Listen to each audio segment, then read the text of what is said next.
Venezuela.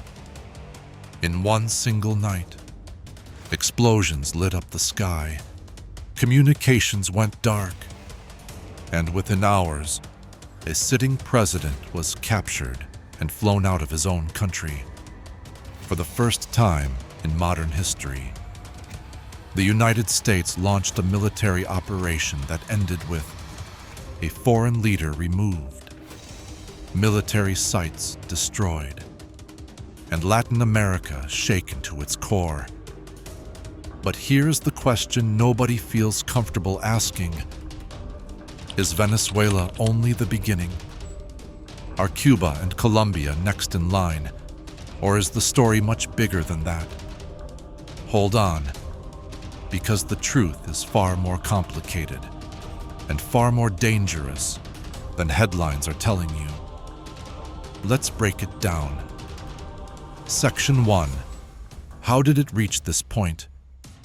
Before we talk about strikes, jets, and capture missions, we need to understand why Venezuela became the center of global tension. For decades, Venezuela was rich.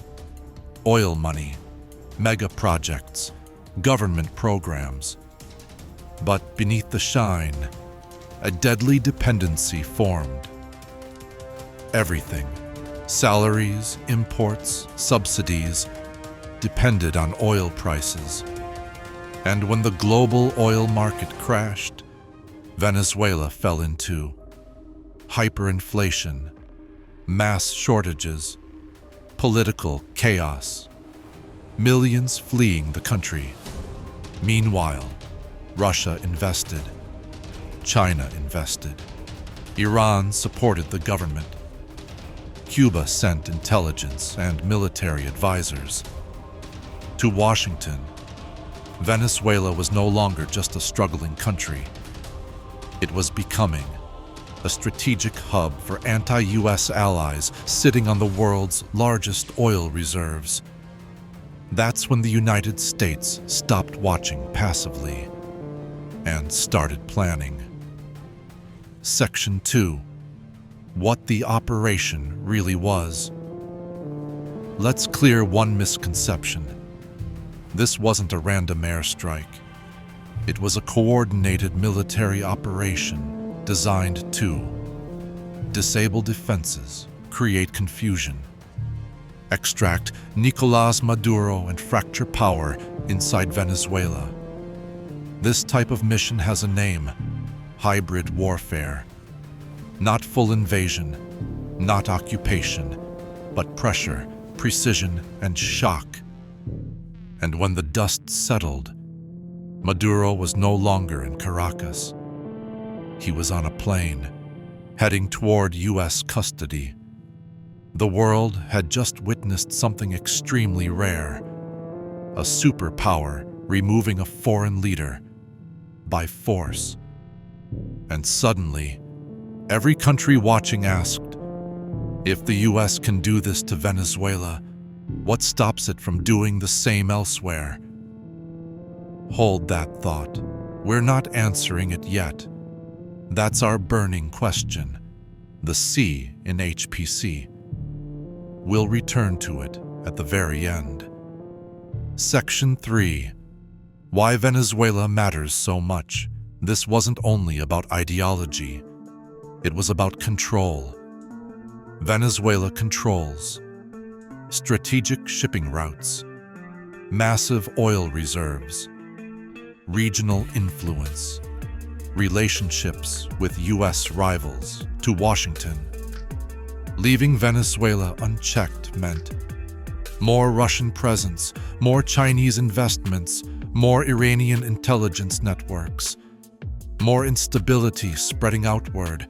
So the calculation became simple: remove the leadership, restructure power, reset influence.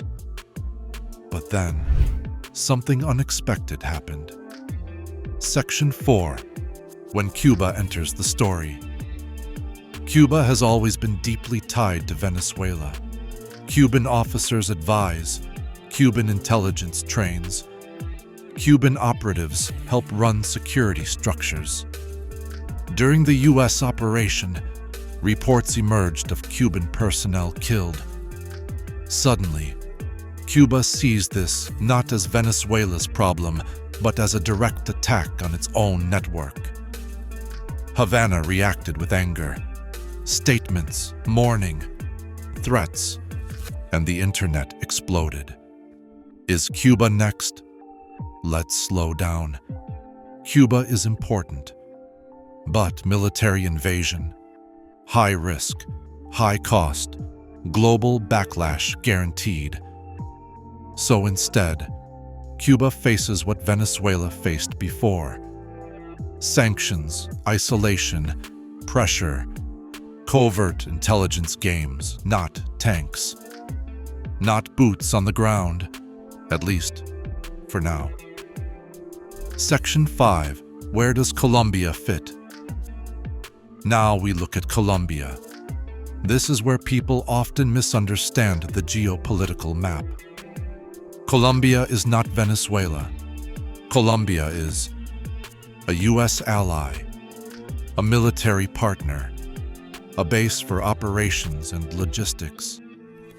So when people say Colombia might be next, they're missing the bigger picture. Colombia isn't the target. Colombia is the platform, a staging ground, a pressure point, a place where U.S. presence helps. Checkmark monitor, Venezuela, checkmark, control trafficking routes, checkmark, counter regional influence. So no, Colombia isn't likely to face invasion. If anything, Colombia becomes more strategically valuable now. Section 6. The real game. Message to the world. The U.S. didn't just capture a president. It sent a message. To allies, to enemies, to every government thinking of pivoting away. The message was simple. If diplomacy fails, we still have other ways.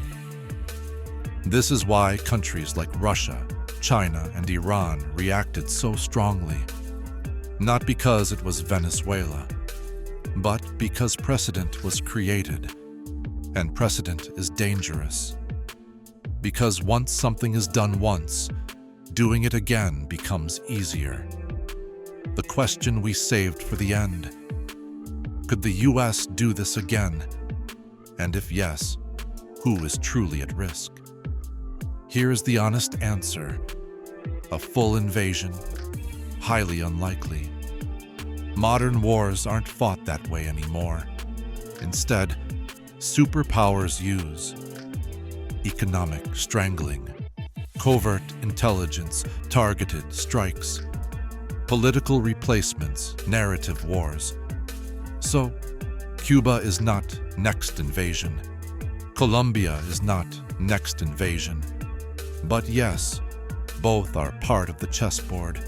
Both feel the impact. Both will move carefully now, because the real battlefield isn't territory, it's power alignment.